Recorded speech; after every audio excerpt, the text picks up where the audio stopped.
vamos a dar inicio al tema que nos atañe el día de hoy. Es una mañana muy especial. ¿Por qué?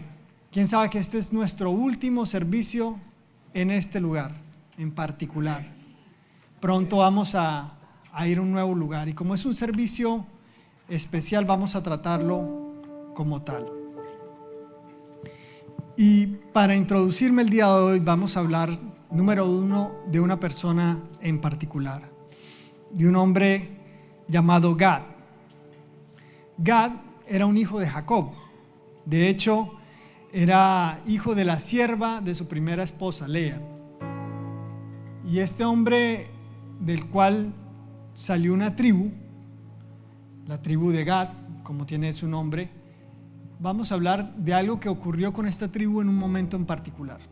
Y yo quiero que me acompañen al libro de Números, en el capítulo 32, Números 32, versículo 1. Esto está en la Reina Valera. Y lo voy a leer para comenzar a entender qué era lo que pasaba en particular con esta tribu. Y dice: los hijos de Rubén y los hijos de Gad tenían una muy inmensa muchedumbre de ganado.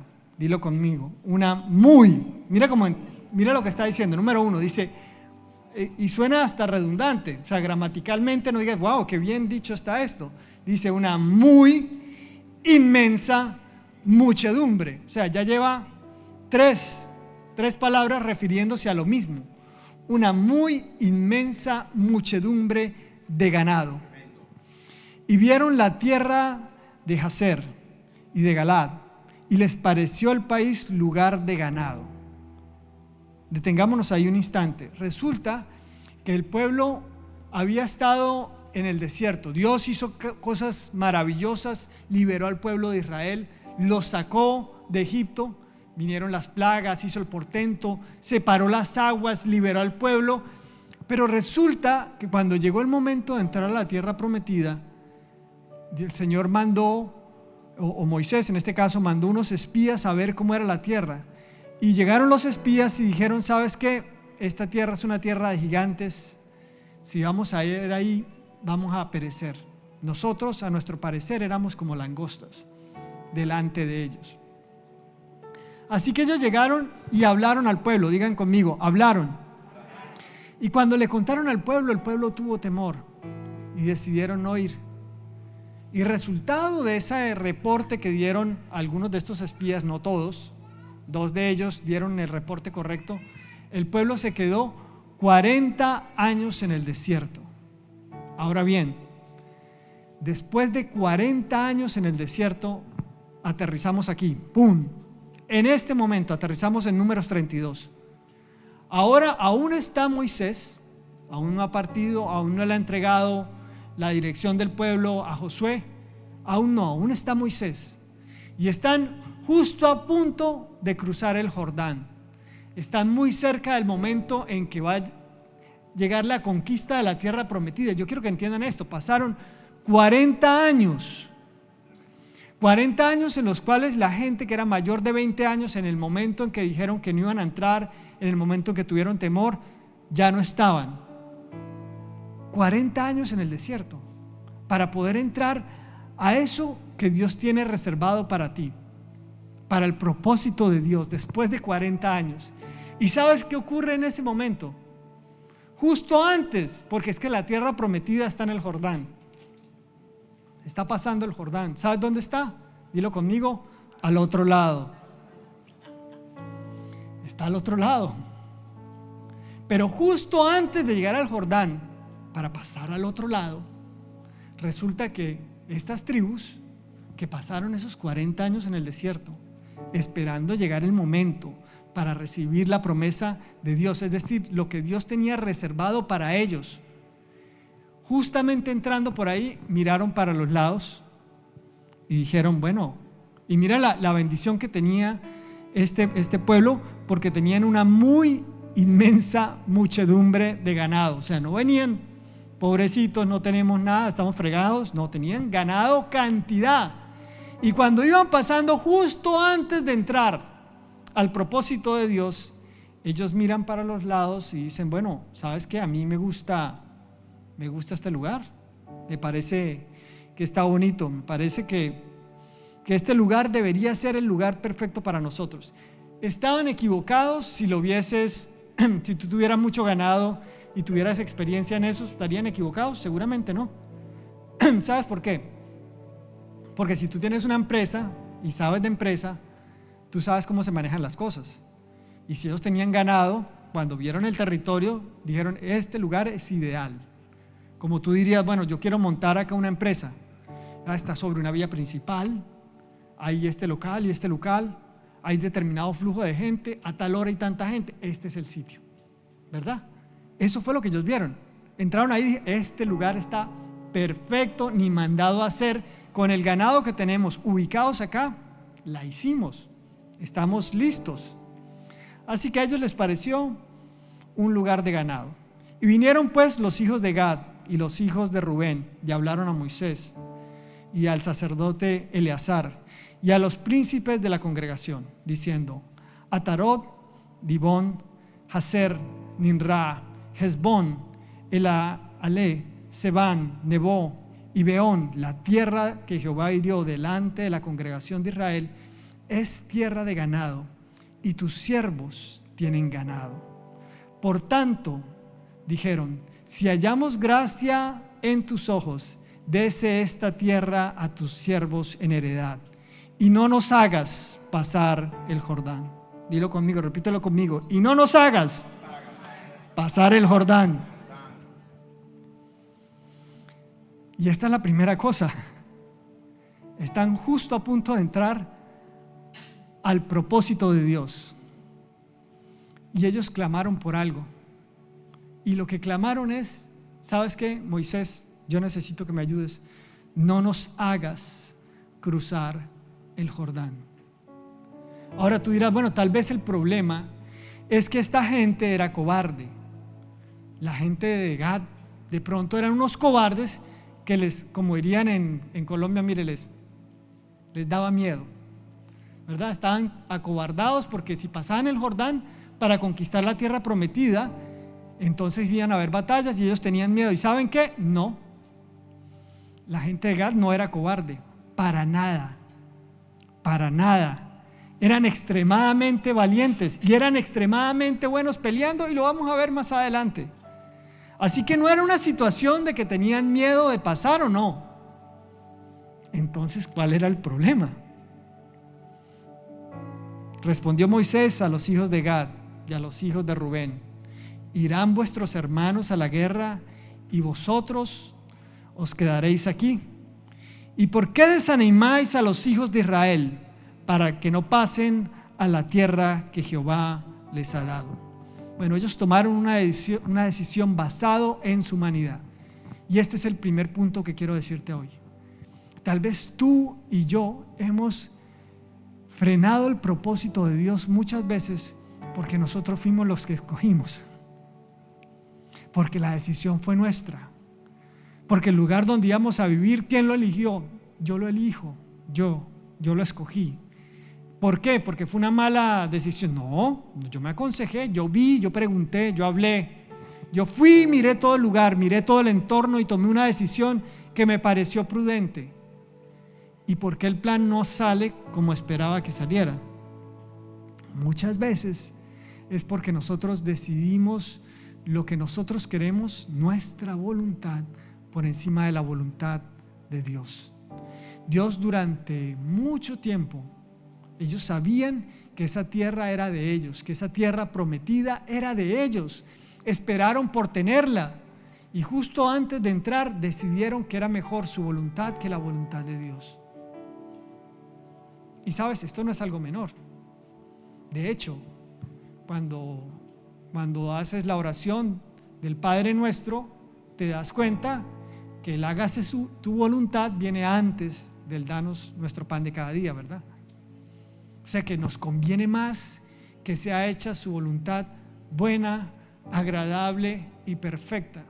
Y mira la definición que es bíblica de cómo es su voluntad, porque decimos a veces la voluntad de Dios. La voluntad de Dios, Dios mío, ¿en manos de quién? Ya no puedo decidir, en manos de Dios voy a quedar, Dios mío. Sí, es tu voluntad, por definición bíblica, dice su voluntad es buena, agradable y perfecta. Es decir, lo mejor que nos puede pasar, si es la voluntad de Dios, nos va a pasar. Pero este pueblo de Gad, cuando llegó el momento, escogieron por encima de cualquier cosa lo que ellos querían. Y tuvieron la osadía, el coraje de irse a hablar, a buscar al hombre de Dios. Y cuando le hablaron con decoro, no fueron groseros. Dijeron: si hemos hallado gracia delante de ti, entréganos esto. Moisés los reprende, les dice: ¿sabes qué? Si ustedes no van y pelean, la gente, el resto del pueblo no va a entrar, no va a querer ir, no va a querer cruzar el Jordán, y entonces van a tener el mismo problema que hicieron sus padres, por lo cual nadie pudo entrar a la tierra prometida. ¿Quieren eso? Y entonces comenzó una negociación. La negociación es esta. Llegaron a este acuerdo. Resulta que si tú sí vas y cruzas el Jordán y peleas y haces que se conquiste ese terreno, una vez que se haya conquistado, tú puedes regresar. Ahora, piénsalo bien, ese es un buen negocio. O sea, van a ir, van a pelear para conquistar un territorio en el cual no se van a quedar. ¿Sabes por qué estaban luchando ellos? Ellos estaban luchando por el derecho de hacer lo que se les da la gana. Perdona que te lo diga de esa manera, pero esa era la lucha del pueblo de Gad. Si no me lo crees, Números 32, 28. Mira, acá está el acuerdo. Entonces les encomendó Moisés al sacerdote Eleazar y a Josué, hijo de Nun, quien próximamente lo sucedería, y a los príncipes de los padres de las tribus de los hijos de Israel. Y les dijo Moisés, eso a mí me sorprende, miren el negociazo, pongan atención: si los hijos de Gad y los hijos de Rubén pasan con vosotros el Jordán, armados todos para la guerra delante de Jehová, luego que el país sea sojuzgado delante de vosotros, les daréis la tierra de Galaad en posesión. Tú dices: bueno, ese es el trato. O sea, voy a tener que cruzar y voy entonces a pelear. Y una vez que pelee, ¿qué va a pasar? Pero, ¿sabes qué? Les voy a decir qué fue lo que a mí me sorprendió. Me sorprendió esta parte, que te simula mucho a ti, que me simula mucho a mí, en el tipo de negocio que a veces hacemos con Dios. Mira esto, lo que les dice Moisés: mas si no pasan armados con vosotros, entonces tendrán posesión entre vosotros en la tierra de Canaán. El trato de Dios representado por Moisés era generoso. Sabes que los tipos tenían que entrar y pelear para regresar del otro lado del Jordán. Pero lee lo que dice acá. Dice: pero si no pasan y pelean, si solamente cruzan pero no pelean, y no hacen nada, así no peleen, van a tener heredad en la tierra de Canaán. Podían pasarse al otro lado, no hacer nada, la demás gente matándose ahí y ellos tranquilos ahí. Crucé. Miren lo que dice el texto: mas si no pasan armados con vosotros, entonces tendrán posesión entre vosotros en la tierra de Canaán. El Señor les iba a dar la tierra prometida, así no hicieran nada. Pero ellos escogieron irse, pelear, hacer todo para luego regresarse. Y tú me dirás: bueno, interesante esto de Gad, pero ¿qué tiene que ver conmigo? ¿Qué tiene que ver contigo, conmigo? ¿Qué representación tiene esto? Está bonito, una cosa histórica. Pero ¿cuántas veces en la vida hemos tenido una situación y hemos tenido una batalla de fe? ¿Quién ha tenido alguna vez en su vida una batalla de fe? Ha creído por algo, ha creído por alguien, ha tenido fe por otro, lo ha levantado. Había algo que no te dejaba dormir en las noches, que no te dejaba o no te deja.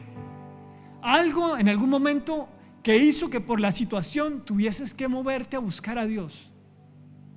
Y entonces tuviste una batalla de fe, como muchas se libraron en medio de este lugar durante todos estos años. Muchas batallas se libraron aquí y tuvimos muchas victorias. También perdimos en algunos momentos. ¿Por qué? No lo sé. El Señor lo sabrá. Yo no vengo a decirte que tengo todas las respuestas. Yo solo vengo a decirte que en la multitud de las cosas que a lo mejor no entendemos, algún día entenderemos cuando estemos en la presencia del Señor y podamos hacer preguntas. Pero acá tal vez no. Pero sí sé que en este lugar, en este mismo lugar, muchas batallas libramos y muchas victorias tuvimos. Pero te hago una pregunta. ¿Por qué si mucha gente en el largo plazo que estuvimos en este sitio tuvo una victoria del Señor? Porque este lugar no tuvo que ser ampliado. Porque los parqueaderos no se quedan cortos. Porque la silla que tienes al lado puede estar vacía. Porque no estás hoy parado o sudando porque el aire acondicionado no alcanza a dar para la cantidad de gente que está hoy aquí. Si el Señor sí dio la victoria, si en algún momento en la multitud de gente que pasó por aquí, el Señor se manifestó y dio una victoria. Mi pregunta es, ¿dónde están? ¿Sabes por qué? Porque igual que Gad, cuando el Señor dio esa victoria, cuando se manifestó en eso que esperabas que se manifestara cuando clamamos por ayuda, Él lo hizo. Y después de que lo hizo, dijimos gracias y nos dimos la vuelta y cruzamos nuestro Jordán para volver a ser quienes éramos antes. Esto que te digo es una realidad que te atañe a ti y a mí. Esas batallas se libraron aquí, en este sitio. Hay personas que tú conoces que a lo mejor no están hoy aquí. Hay personas que recibieron al Señor en este lugar y ahora están sirviendo al Señor tal vez en otro lugar. Hay personas que están en otra iglesia de este mismo ministerio y están bien y está perfecto. Y hay personas que están en otra iglesia que no es de este ministerio, pero están conectadas con el Señor. Pero hay mucha gente que cruzó su Jordán después de una victoria para volver a ser lo que eran antes. Y tú dirás, pero ¿qué sentido tiene eso? Si ya la victoria me la dieron, si ya gané, si ya sé, si ya lo encontré, ¿por qué? ¿Por qué me voy a regresar? Bueno, porque es más fácil querer ser como los demás.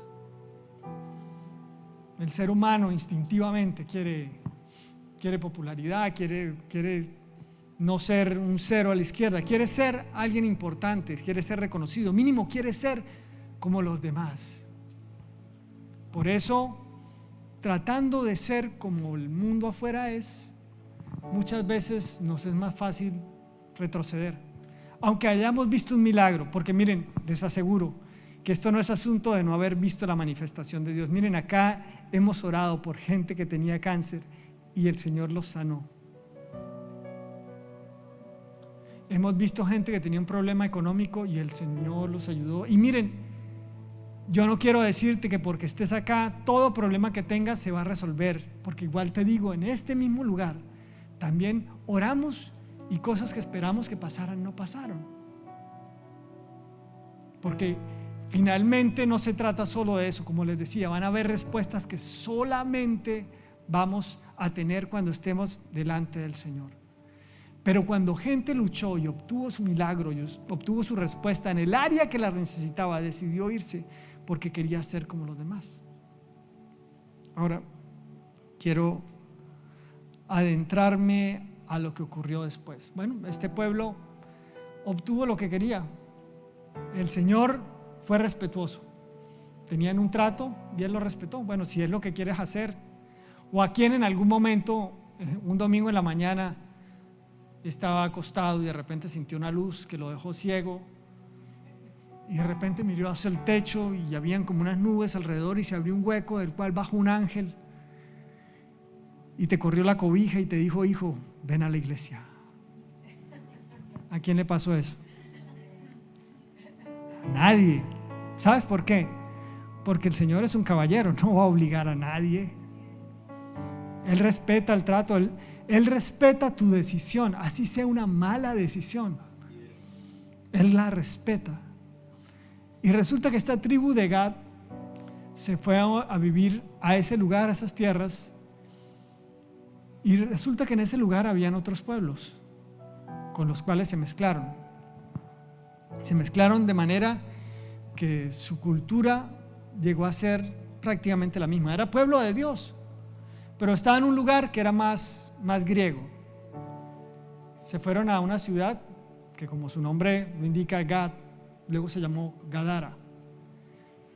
Y Gadara era una parte de una decápolis, es decir, 10 ciudades en un territorio griego que estaba al otro lado del mar de Galilea. Y en Gadara ocurrió algo interesante.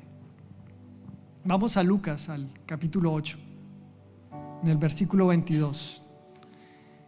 Esto es lo que ocurrió.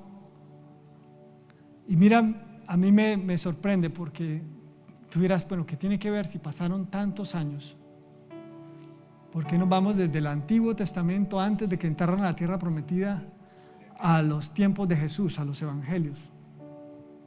Estábamos hablando de una cosa, ¿por qué echarse ese brinco de allá hasta acá? Bueno, resulta que un día Jesús tomó una decisión. Mira lo que dice: aconteció un día que entró en una barca con sus discípulos y les dijo, hablando de Jesús, les dijo: pasemos, dilo conmigo, al otro lado. Pasemos al otro lado del lago. Y partieron. Y mientras navegaban, Él se durmió.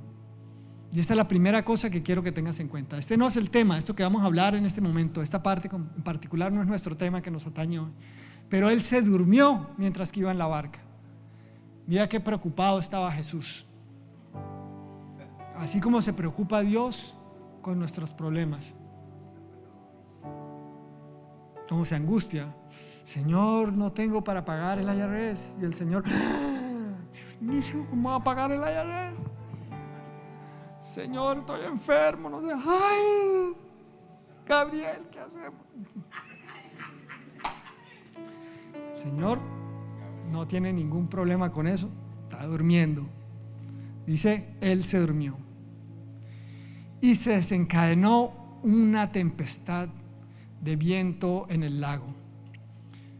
Y se anegaban y peligraban. Y vinieron a Él, y me detengo en esta parte. ¿Sabes qué? Jesús estaba dormido, y mientras que había viento, mientras que había tormenta, mientras que el agua se metía al barco, Jesús, ¿cómo estaba? Dilo conmigo. Durmiendo. ¿A Jesús lo despertó la tormenta? No. Como a Dios muchas veces tu problema no lo despierta. Por eso a veces decimos: Señor, ¿no estás viendo que me está pasando esto? ¿No ves cómo está la situación? ¿No ves que estoy poniendo gasolina y se me va todo el dinero ahí? ¿No ves lo que me está pasando? ¿No ves no ves mi hijo cómo está? ¿No ves mi hija? ¿No ves mis padres? ¿No ves mi familia? ¿No ves mi situación? ¿No la ves? Y el Señor parece dormido. Porque sabes que tu situación no lo despierta. No lo preocupa tu tormenta. No lo preocupa no por el hecho de que no le interese, no lo despierta, porque lo que lo va a mover es esto. Y vinieron a Él y le despertaron. Es decir, sus discípulos tuvieron temor y clamaron, lo buscaron. Y ante un clamor de alguien que busca ayuda delante del Señor, ahí sí, Él se despierta. Ante la necesidad de aquel que clama y lo busca: Señor, mira, Señor, yo sé que esto no te va a quitar el sueño, Señor, pero mira la tormenta, Señor, tengo miedo. Y cuando clamaron, él sí se despertó. Le dijeron, maestro, maestro, que perecemos. Y despertando él, reprendió al viento y a las olas, y cesaron. Y se hizo gran bonanza, y les dijo, ¿dónde está vuestra fe? Y atemorizados se maravillaban y decían unos a otros, ¿quién es este que aún los vientos y las aguas mandan y le obedecen? Ahora, te digo una cosa, ¿qué pasó aquí?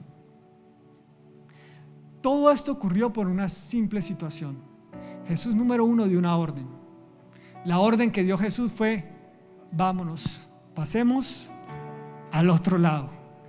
Mientras que iban al otro lado, Jesús no tenía temor de nada de lo que pasara, porque Él es el Hijo de Dios, porque Él está sentado en su trono alto y sublime. Él está a la derecha del Padre. Él está ahí. El Señor tiene el poder absoluto. Él no tiene temor, pero Él quería ir al otro lado. Ahora, ¿por qué se levantó esa tormenta? ¿Tú crees que fue una coincidencia o que ocurrió algo en particular? De repente, cuando iban en camino, de un momento a otro se levanta una tormenta. Qué extraño, qué raro. ¿Sabes por qué se levantó esa tormenta? Esa tormenta se levantó porque no quería que Jesús pasara al otro lado. Ese era el último intento. Esa era la última oportunidad que tenía el enemigo de hacer algo para evitar que Jesús llegara del punto A al punto B. Y yo quiero decirte esta mañana que no debes tener temor si ves una tormenta. No debes tener temor si estás pasando por una tormenta hoy. Si algo no te dejó dormir en la noche, si hubo algo que te preocupaba, si había alguna angustia que tomaba todo el control de todo, eso no debe preocuparte. Porque ¿sabes qué? A pesar de todo eso, Jesús puede pasar sin ningún inconveniente. Y tú me dirás, bueno, pero la tormenta es real. Mi situación es real. Miren, mis amados, nosotros somos seres espirituales que vivimos una vida totalmente diferente si estamos conectados con Dios. Nuestras victorias se ganan en ese mundo, pero sabes que estamos tan sumergidos en nuestra vida aquí en la tierra que no percibimos realmente qué es lo que está ocurriendo. Tú me dirás, bueno, pero ¿qué sentido tiene eso? Bueno, ¿quién ha visto alguna vez la película Shrek? ¿Saben? En la traducción al español, el que decía, cuando el burrito decía, uy, me heriste regacho, era un comediante mexicano llamado Eugenio Derbez. Eugenio Derbez un día, después de que hizo varias cosas con su hijo mayor, se fueron a hacer aventuras, se tiraron de no sé dónde, hicieron cosas bastante riesgosas. Justo antes de que se acabara el viaje que estaban haciendo, el hijo le dice a su papá, papá, ven, vamos a jugar este juego de realidad virtual. Y el hombre se pone su aparato de realidad virtual y entonces se sumerge en esa realidad virtual. Estando en medio del juego, en el juego está en un edificio y siente que se está cayendo en el edificio y trata de agarrarse de las cosas que tiene alrededor, porque él sentía que se estaba cayendo. No se estaba cayendo, estaba sobre el piso, pero al moverse se tropezó, se cayó. Creo que había unas escaleras relativamente cerca y el hombre rodó y tuvo como 10 fracturas diferentes en diferentes áreas. 10 fracturas grandes y como 12 pequeñas. O sea, se hizo pedazos jugando un jueguito de realidad virtual. ¿Vengo hoy aquí a decirte que los juegos de realidad virtual son peligrosos? No vengo a decirte eso. No tiene nada que ver con eso, puedes jugar todos los que quieras. Lo que quiero decirte es que si estás muy sumergido en algo que realmente no es la realidad, puede llegar a ser muy peligroso. Si tú consideras que tu realidad es solamente lo que ven tus ojos, este mundo, nada más, entonces estás a merced de caer en cosas que tú crees que no son reales y puedes terminar en una situación muy peligrosa. Ahora bien, del otro lado, avancemos, del otro lado, ¿sabes qué quedaba del otro lado del lago pasando la tormenta? Cuando llegó Jesús, estaba Gadara, estaba la tierra que escogió la tribu de Gad, la tierra que era más griega que judía, una tierra donde sí había ganado, porque tenía buenos pastos. Pero ¿sabes qué tipo de animal les gustaba mucho en ese lugar? ¿Adivina cuál? Los cerdos. Tú dirás, bueno, está bien, chévere, les gusta tocineta, qué sé yo. No. ¿Qué tiene eso de importante? Solamente que para un judío un cerdo es un animal inmundo. Ellos no pueden comer cerdo. Quiere decir que una de las tribus de Israel, una de las 12 tribus que venían directamente del linaje de Jacob, de los que Dios les prometió la tierra prometida, una de esas tribus estaba tan integrada con ese pueblo que ahora lo que tenían ahí para las tierras que querían, para el ganado que querían, lo utilizaban para cerdos, para algo que no tenía nada que ver con ellos. Y sabes, muchas veces por nuestras decisiones podemos mezclarnos tanto con algo que Dios no quiere para nosotros que perdemos nuestra identidad. Tú me dirás, bueno, pero yo sé bien quién soy. Sí. Tu identidad te la da Dios o viene de alguien más, de quien te aplaude, del buen consejo que te dan tus amigos. ¿De dónde viene tu identidad? ¿Qué estás haciendo? ¿Lo que te da la gana? ¿O estás haciendo lo que dice Dios? Perdona que sea tan directo. Y no te lo digo a ti para juzgarte, como me lo digo a mí, porque tú crees que acá estoy gadarenos y no hay gadaras de este lado. Claro que sí. Todos tenemos áreas en las que decimos, yo prefiero lo mío, yo quiero lo mío, yo escojo en mi vida. Pero ellos escogieron. Ahora, de repente, ese barco que sobrevivió a la tormenta llegó hasta Gadara. Y dice así en el 26: y arribaron a la tierra de los Gadarenos, que está en la ribera opuesta a Galilea. Y al llegar él a tierra, vino a su encuentro un hombre de la ciudad. Me detengo ahí. No dice un hijo de Gad, no dice un judío, no dice un descendiente de Jacob, no dice un hombre que venía de la estirpe de Abraham, de Isaac y de Jacob. No decía que era un hombre elegido del pueblo escogido por Dios. No decía un hombre al cual Dios le tenía un plan y un propósito. No era un hombre destinado a eternidad. No, ese ya era solamente un hombre de la ciudad. Los 40 años quedaron atrás. Las batallas, las victorias se quedaron atrás.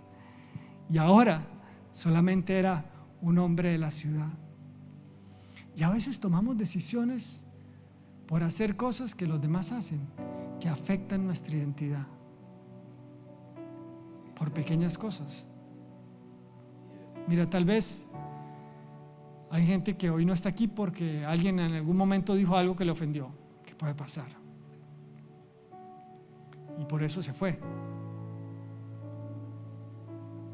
Pero si tú tienes tu identidad clara, no se supone, no es por nada, ¿no? Pero no se supone que somos cristianos. Y si un cristiano se le dice cristiano porque sigue a Cristo y hace lo que Cristo hace, no se supone que nosotros somos de los que ponemos la otra mejilla, pregunto yo. Entonces, por ese hecho, si alguien nos ofende, no se supone que nuestra reacción, en lugar de ser así, debería ser así. Pregunto, ¿y por qué reaccionamos de esa manera? Porque los demás reaccionan así. Si le pregunto a algún consejero, que me va a decir, tú eres bobo, cuando te vas a dejar montar, vete de ahí, ¿qué estás haciendo? Porque perdimos nuestra identidad. Este hombre perdió su identidad, tanto que solamente era un hombre de aquella ciudad. Resulta que este hombre estaba endemoniado desde hacía mucho tiempo. Y mira cómo estaba, mira su estado. Dice, no vestía ropa, ni moraba en casa, sino en los sepulcros. Y me detengo ahí. Mira el estado de este hombre. No tenía ropas para vestirse. No tenía casa. Pero ¿sabes qué es lo que más me sorprende? El lugar en el que vivía. Vivía en un cementerio, en sepulcros. Y vuelvo a lo mismo, ¿qué tiene que ver eso? Bueno, resulta solamente esto, que en un cementerio, en un sepulcro, para los judíos era un lugar, ellos no pueden tener contacto con un muerto. Un sacerdote judío no puede estar a 4 pies de donde haya un cuerpo de un muerto, no puede pisar un cementerio. Un sacerdote judío jamás va a entrar a un cementerio. Sabes, en Israel el día de hoy hay una puerta que es la puerta del Mesías, la puerta dorada, y los judíos están esperando, y todo el mundo pendiente y creyendo por el momento en que el Mesías vendrá y cruzará esa puerta. ¿Sabes qué hicieron los musulmanes cuando conquistaron en el tiempo que estuvieron? ¿Sabes qué fue lo que hicieron? Le dijeron, por si las moscas, y no queremos que por acá entre el Mesías, y míralo si quieres, lo puedes documentar, enfrente de la puerta dorada, de la puerta del Mesías, construyeron un cementerio. Míralo. Yo he hecho varios tours por Israel, virtuales, pero he hecho varios tours por Israel. Y justamente en la puerta, justamente enfrente de la puerta, hay un cementerio. ¿Por qué? ¿Cuál fue el pensamiento de los musulmanes? Porque un sacerdote, porque el Mesías jamás pisaría un sepulcro. ¿Por qué el enemigo tenía a este hombre endemoniado viviendo en un sepulcro? Porque sabía que donde lo tenía jamás iba a llegar a él la salvación. Porque la esperanza que venía de su pueblo no iba a pisar ese lugar, porque no iba a cruzar al otro lado, porque esa puerta estaba cerrada. Le dañó su identidad, le dañó su estado. Pero miren lo que ocurrió. Ahora miren, la Biblia describe a este hombre como que un hombre que tenía tantos demonios que llegaba a tener una fuerza sobrenatural. Es más, decía que lo tenían encadenado. Y lo tenían con cadenas por varias razones. Y les voy a decir la que yo creo. Dicen que cuando él soltaba las cadenas, se hacía daño a sí mismo. Como cuando hacemos algunas decisiones que nos parecen buenas, pero terminamos haciéndonos daño. Pero ¿sabes por qué creo que el hombre tenía cadenas? A él le colocaban cadenas no para evitar que se hiciese daño. Y te lo voy a probar más adelante. A él le ponían cadenas para que no fuera un problema para los que tenía alrededor. Así es. Porque en ese lugar no había misericordia. Porque ese era un lugar donde se hacían cosas normales. Porque esos cerdos que estaban ahí se podían utilizar también para hacer culto para otros dioses, donde era un lugar donde ya no había misericordia. Y tú dirás, bueno, esto ya no tiene que ver conmigo. ¿Qué tiene que ver esto conmigo si yo soy una persona de bien? Bueno, esta semana, en un programa de televisión, una actriz muy famosa, se llama Anne Hathaway. Ella hizo de Gatúbela en la tercera saga de Batman, de Christopher Nolan, el director famoso. Y ella no es una actriz voluptuosa, no es una actriz que sea curvilínea ni nada por el estilo. Ella obtiene papeles porque tiene una cara, por así decirlo, angelical, una cara tierna, una cara dulce. La ves y tiene cara de buena. No se ve la más espectacular del mundo, pero tiene una cara de buena. Y esta mujer, en un programa de televisión llamado The View, la estaban entrevistando y ella dice esta frase que me conmovió hasta los huesos. Dice, "The abortion is an act of mercy." Un aborto es un acto de misericordia. Con esa cara de ángel.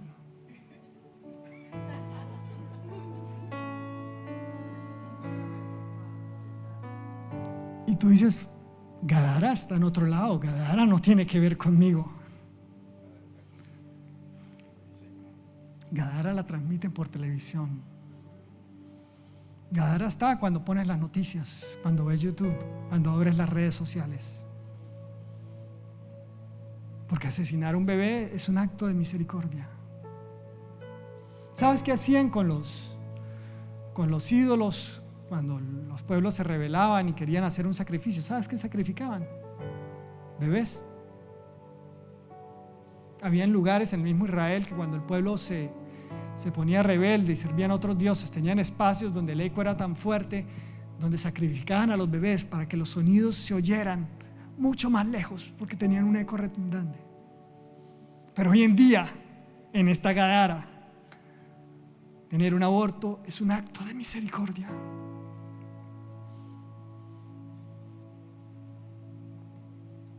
Mis amados, nos hemos acostumbrado tanto al mundo natural que ya no se nos hace extraño. El otro día un comentarista, refiriéndose a ese hecho, Joe Rogan, que tiene el podcast más famoso aquí de Estados Unidos, hablando de eso, decía: sí, es que tienen razón. A mí me parece que está bien, que las mujeres tienen derecho, que hay que ir con el favor y el derecho de las mujeres, y todo eso me parece bien. Es la parte de matar al niño que no me cuadra. Es la parte de matar al niño que no entiendo. Y no estoy aquí para juzgar a nadie si eso pasó o no pasó, porque ese no es mi trabajo. Porque si ocurrió, el Señor también puede perdonar, el Señor puede limpiar, y eres una nueva criatura y puedes dejar eso atrás. A lo que me refiero es que esta Gadara es real, y esto está ocurriendo justamente ahora, que es una realidad. Tenían a este hombre encadenado para que no fuera un problema, para que sí, ok, tiene nuestras costumbres, terminó en este lío, pero que no sea un problema para nosotros. No había misericordia para él, no había gente pendiente. Ay, ¿qué pasará con el pobre hombre que está en el sepulcro? No, lo encadenaban para que no sea un lío, para que no sea un problema para nosotros. Y el enemigo lo tenía en el peor de los estados. Mira lo que ocurrió. Mira, me gusta porque da la explicación que este hombre, al ver a Jesús, lanzó un gran grito y exclamó a gran voz. ¿Qué te imaginarías si hay un hombre que tiene la suficiente fuerza para tomar una cadena, romperla y hacerla a pedazos? Si tú no conoces quién es Jesús, tú ves, Dios mío, tú estás ahí, tú ves que viene el loco de la esquina con una fuerza sobrenatural para venir a buscar a una persona normal, lo va a hacer pedazos. Esto hasta aquí llegó. Y eso fue lo que pasó. El hombre salió corriendo y se dirigió hacia Jesús a toda velocidad. Pero lo que ocurrió es que se lanzó un gran grito y se postró. Y postrándose a sus pies exclamó a gran voz: ¿qué tienes conmigo, Jesús, Hijo del Dios Altísimo? Te ruego que no me atormentes. Y acá entre paréntesis nos da la explicación, porque mandaba al espíritu inmundo que saliese del hombre, pues hacía mucho tiempo que éste se había apoderado de él, y le ataban con cadenas y grillos, pero rompiendo las cadenas era impelido por el demonio a los desiertos. Cierro paréntesis. Y le preguntó Jesús diciendo: ¿cómo te llamas? Y él le dijo: Legión, porque muchos demonios habían entrado en él, y le rogaban que no los mandase ir al abismo. ¿Sabes qué? Esta es la razón por la que en esta congregación no hablamos tanto de demonios. No venimos a decirte: el diablo, el demonio, vamos a darte una clase de demonios, el más grande, el más pequeñito, el no sé qué. No, habían muchos demonios. Pero ¿sabes por qué no nos tomamos el tiempo de hablar de demonios? Porque cuando nosotros tenemos a Jesús, el que estaba en la barca, la tormenta se calma. Y el demonio más grande, la legión, que habían por lo menos 2000 demonios en el hombre, corrió pero para postrarse a clamar misericordia, porque la pelea está perdida. Pero mis amados, me perdonan la expresión, no hagamos pendejadas. Miren, hace unas semanas, después de lo que te acabo de decir de los sepulcros, ¿cómo es posible que alguien en su sano juicio, que porque los demás lo hacen, ponga en su casa una lápida enfrente, otra lápida enfrente, unos huesos colgando aquí, telarañas del otro lado? ¿Dónde quería el enemigo tener al hombre para que no llegara la salvación? ¿Dónde? En un sepulcro. pero todo el mundo lo hace. Sí, cabezón, pero tú no eres todo el mundo. Y puede que hayas oído y pasaste al otro lado y tuviste la victoria, pero dijiste, pero todo el mundo lo hace. Y decoras la casa y te gastas tu plata en maquillaje. Yo he visto gente que pone a sus hijos y los disfraza como si fueran este hombre del que les estoy hablando. Es en serio. Miren, yo hago en la última semana de octubre, hago un ayuno de redes sociales por la salud de mi corazón. Porque si tú ya sabes, te da dolor. Entonces, la próxima vez ponen una balanza. ¿Qué pesa más? No te estoy diciendo, que porque tu hijo salió disfrazado de banana está endemoniado. No te estoy diciendo eso. No te estoy diciendo eso. Pero no hagamos cosas que no debemos hacer. Debemos ser cuidadosos. Mira la explicación de lo que dice acá. Ahora muy bien, pasemos, avancemos. Sin misericordia, misericordia. Dice la palabra, había allí un hato de cerdos que pasían en el monte y le rogaron que los dejase ir a entrar a ellos. Los demonios decían, ¿sabes qué, Señor? No nos mandes al abismo. Y entonces Él les dio permiso y se fueron los demonios. Y los demonios salidos del hombre entraron en los cerdos y el hato se precipitó por un despeñadero al lago y se ahogó. Y los que apacentaban los cerdos, cuando vieron lo que había acontecido, huyeron y yendo dieron aviso en la ciudad y por los campos. Ahora la pregunta es, ¿cuál fue la versión? ¿Cuál fue la versión? Fue la misma versión de la mujer samaritana. Dijo, vino un hombre que es el Mesías, que vino a salvar. Y me dijo quién yo era y salió corriendo a todos lados a dar la buena noticia. Pero ¿cuál fue la versión de esta gente que cuidaba a los cerdos? Porque trajeron también mucha gente, ¿sabían? Ellos fueron, repartieron su versión y volvieron. Y saliendo a ver lo que había sucedido, y vinieron a Jesús y hallaron al hombre de quien habían salido los demonios, sentado a los pies de Jesús y vestido en su cabal juicio. Y dice la Biblia que entonces tuvieron miedo. ¿Miedo de qué? Si llegó el Salvador. ¿Sabes cuál es el miedo? El miedo es lo mismo que le ocurría a Gad. El miedo es tener temor a no poder hacer lo que queremos hacer por encima de la voluntad de Dios. Esa gente lloraba a sus cerdos. No les importaba nada a la persona. Nadie se acercó a abrazar a la persona. Nadie salió corriendo a darle vestidos. Nadie dijo, hoy es un día de fiesta porque llegó salvación. Nadie, no uno solo. Nadie. Estaban preocupados porque podía afectar sus costumbres. ¿Y sabes qué? Si tú estás hoy aquí, si tú eres parte del reino de Dios, tú estás destinado, llamado, obligado a afectar el mundo allá afuera y a cambiar costumbres. Esa no es una opción, esa es una obligación, ese es un mandato. ¿Sabes por qué? Porque tú eres un hijo del Dios Altísimo. Y sabes que estos hombres tuvieron miedo. Y los que lo habían visto les contaron cómo había sido salvado el endemoniado. Entonces toda la multitud de la región de alrededor, de los gadarenos, toda la región de Gadara, se acercó a Jesús y le rogó. Le rogó a Jesús. Pero no fue el ruego de los apóstoles cuando dijeron, Señor, ayúdanos que nos ahogamos. Fue el ruego que hizo la tribu de Gad del otro lado. Si hallamos gracia, permítenos hacer lo que nosotros queremos. El ruego fue, le rogaron, le rogó que se marchase de ellos. Le suplicaron, ¿sabes qué? Mejor vete. Yo quiero mi vida como es, yo quiero manejarla como yo quiera, yo quiero seguir haciendo, yo no quiero perder lo que yo soy, yo quiero seguir siendo el mismo. ¿Y sabes qué hizo Jesús? Jesús, igual que en la época de Moisés, el Señor siempre respeta nuestras decisiones, sean buenas o sean malas. Y dice, Jesús entrando en la barca se volvió. Y el hombre de quien habían salido los demonios le rogaron que le dejase estar con él. Pero Jesús le despidió diciendo, vuelve a tu casa. Repite conmigo, ¿a dónde? A tu casa. Y cuenta cuán grandes cosas ha hecho Dios contigo. Y él se fue publicando por toda la ciudad cuán grandes cosas había hecho Jesús con él. ¿Sabes? El pueblo no tenía misericordia.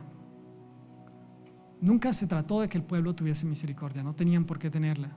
No la iban a tener. Pero él sí lo mandó después de que había hecho algo para que afectara a su casa.